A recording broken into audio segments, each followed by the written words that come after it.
बिस्मिल्लाहिर्रहमानिर्रहीम।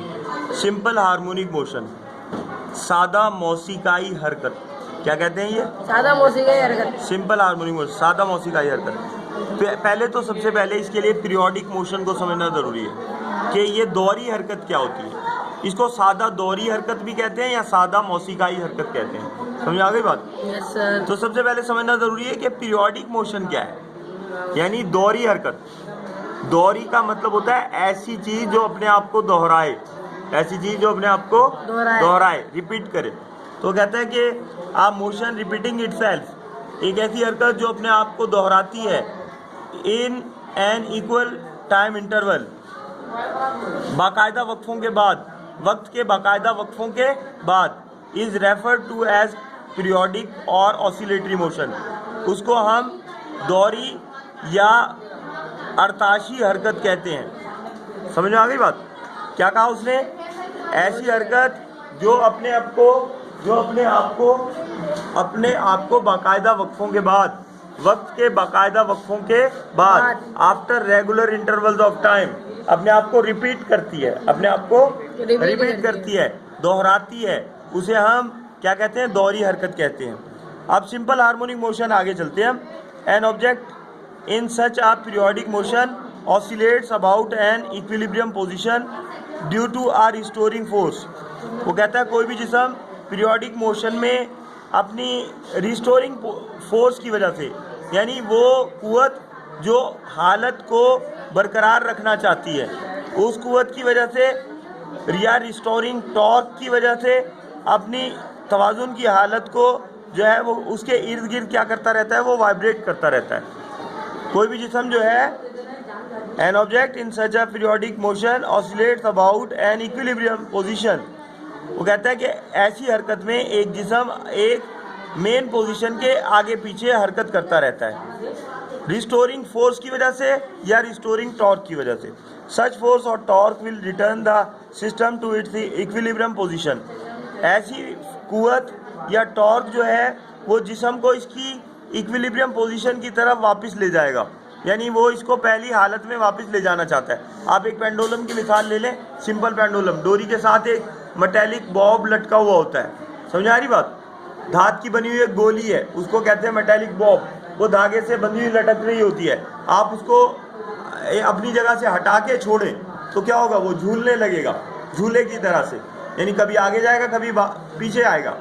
लेकिन अपनी मेन पोजीशन के अगर आम हालत में रखे तो सीधी जो लटकी हुई हालत है वो मेन पोजीशन है, उसके आगे पीछे क्या करता रहता है? वो हरकत करता रहता है। समझ आ गई बात? तो ये है मिसाल किसकी? सिंपल हार्मोनिक मोशन की। इसी तरह आप घड़ी का पेंडुलम, उसकी मिसाल ले लें, झूले की मिसाल ले लें आप।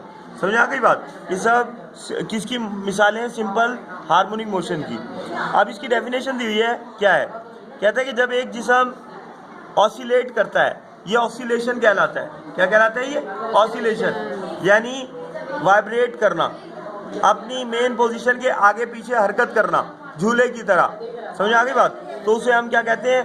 एक बार उसका आगे और पीछे आना वन ऑसिलेशन कहलाता है। क्या कहलाता है? One oscillation. तो कहता है जब कोई भी जिस्म ऑसिलेट करता है अपनी फिक्स पोजीशन के, यानी आगे पीछे जब वो हरकत करता है, तो इसका एक्सीलरेशन, इस जिस्म में जो पैदा होने वाला एक्सीलरेशन है वो इसके डिस्प्लेसमेंट के डायरेक्ट प्रोपोर्शन होता है।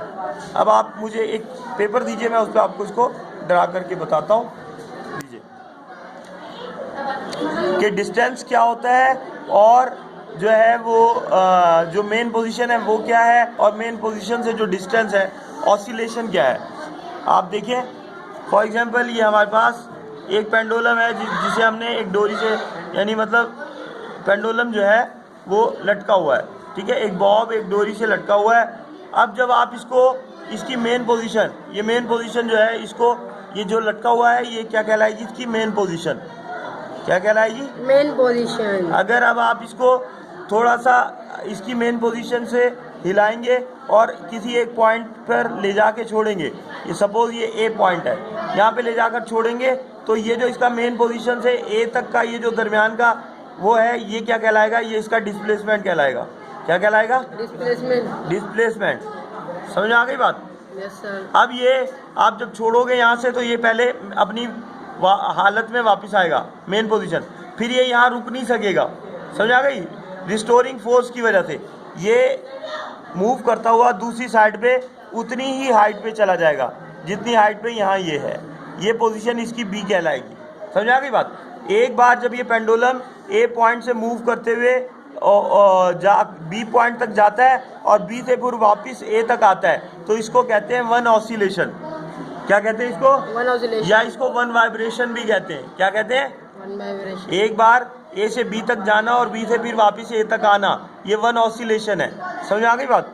तो अच्छा, अब जब ये जिस्म जो है जैसे जैसे ये ओ के करीब होता जाता है इसकी वेलोसिटी में तब्दीली आती है, ये तेज़ होती जाती है, इसकी वेलोसिटी तब्दील होती जाती है और इसका एक्सीलरेशन जो है वो बढ़ता चला जाता है और पॉजिटिव होता है इसका एक्सीलरेशन। समझ आ रही बात? पॉजिटिव एक्सीलरेशन होता है, बढ़ता चला जाता है और यानी ओ पोजीशन के करीब इंतहाई ज़्यादा होता है, इसकी वेलोसिटी ज़्यादा होती है, इसलिए एक्सीलरेशन भी ज़्यादा होता है। समझ आ गई बात? और फिर यहाँ पे ये रुकता नहीं है रिस्टोरिंग फोर्स की वजह से। वो फोर्स जो कि हालत में तब्दीली जो है उसके खिलाफ मज़ामत करती है, उसकी वजह से ये वापस जो है किस पॉइंट तक चला जाता है, फिर उतनी हाइट पे बी पॉइंट तक चला जाता है हरकत करते हुए। लेकिन जब ये अपनी मेन पोजीशन से दूर जा रहा होता है इसकी वेलोसिटी कम हो रही होती है। वेलोसिटी क्या हो रही होती है? और इसी वजह से इसका जो एक्सीलरेशन है वो क्या होता है? नेगेटिव एक्सीलरेशन होता है, जिसे हम डिसेलरेशन कहते हैं। क्या कहते हैं? डिसेलरेशन। ये बात समझ आ रही है बात? तो हमें पता लगा कि चाहे बॉडी मेन पोजीशन से दूर जा रही हो या मेन पोजीशन के करीब आ रही हो, एक्सीलरेशन की डायरेक्शन हमेशा मेन पोजीशन की जानिब रहती है। एक्सीलरेशन की डायरेक्शन हमेशा कहाँ रहती है? मेन पोजीशन की जानिब रहती है। यही आपको जो है वो सिंपल हार्मोनिक मोशन के उसमें स्टेटमेंट में बताया गया है। अब देखिए आप क्या कहा गया है उसने, कि दोबारा मैं रिपीट कर रहा हूँ कि जब एक ऑब्जेक्ट जो है ऑसिलेट करता है अपनी फिक्स पोजीशन के आगे पीछे, its acceleration is directly proportional to its displacement. तो इसका एक्सीलरेशन इसके डिस्प्लेसमेंट के डायरेक्ट प्रोपोर्शनल होता है। एक्सीलरेशन को जो है वो ए से जाहिर किया जाता है और जो उसका डिस्प्लेसमेंट है एक्सीलरेशन को ए से जाहिर करते हैं और उसके डिस्प्लेसमेंट को एक्स से जाहिर करते हैं। किससे जाहिर करते हैं? ये यहाँ से यहाँ तक का ये जो डिस्प्लेसमेंट है इसको आप किससे जाहिर करोगे? एक्स से। और डायरेक्टली प्रोपोर्शनल का साइन ये है। डायरेक्ट प्रोपोर्शन का मतलब क्या होता है कि ये एक मिकदार दूसरी मिकदार के रास्त तनासुब में, यानी अगर आप ए की मिकदार बढ़ाएंगे तो एक्स की मिकदार भी जो है वो क्या हो जाएगी? बढ़ जाएगी। If the magnitude of A is increase the magnitude of displacement is also increase. समझ आ रही बात? तो ये क्या है? Directly proportional. अगर एक मिकदार के बढ़ने से दूसरी मिकदार भी जो है वो क्या हो जाए? बढ़ जाए। एक मिकदार के बढ़ने से दूसरी मिकदार भी क्या हो जाए? बढ़ जाए। तो ऐसे ताल्लुक को क्या कहते हैं? Direct proportion. या एक मिकदार के कम हो जाने से दूसरी मिकदार भी कम हो जाए तो ऐसे ताल्लुक को भी हम क्या कहते हैं? Directly proportional. क्या कहते हैं? ये समझ आ गया आप सबको? अब इसके बाद आगे वो क्या कह रहा है? And it is always directed toward the main position. और एक्सीलरेशन की डायरेक्शन हमेशा मेन पोजीशन यानी ये जो ओ है मेन पोजीशन की जानिब होती है। अच्छा, उसके बाद शोन इन द फिगर। अब इसको आप मैथमेटिकली आप इस तरह लिखेंगे, a is proportional to minus x. और अब जब प्रोपोर्शनैलिटी के साइन को इक्वल के साइन में चेंज करते हैं तो कोई कांस्टेंट दूसरी साइड पे मल्टीप्लाई हो जाता है। यहाँ पे वो कांस्टेंट के है जो कि एक्स से मल्टीप्लाई हो जाएगा। इस तरह आपके पास एक्सीलरेशन के लिए जो इक्वेशन आई वो आई ए इज इक्वल टू माइनस के एक्स। ये था आपका सिंपल हार्मोनिक मोशन का इंट्रोडक्शन। समझ आ गया सबको? चलिए।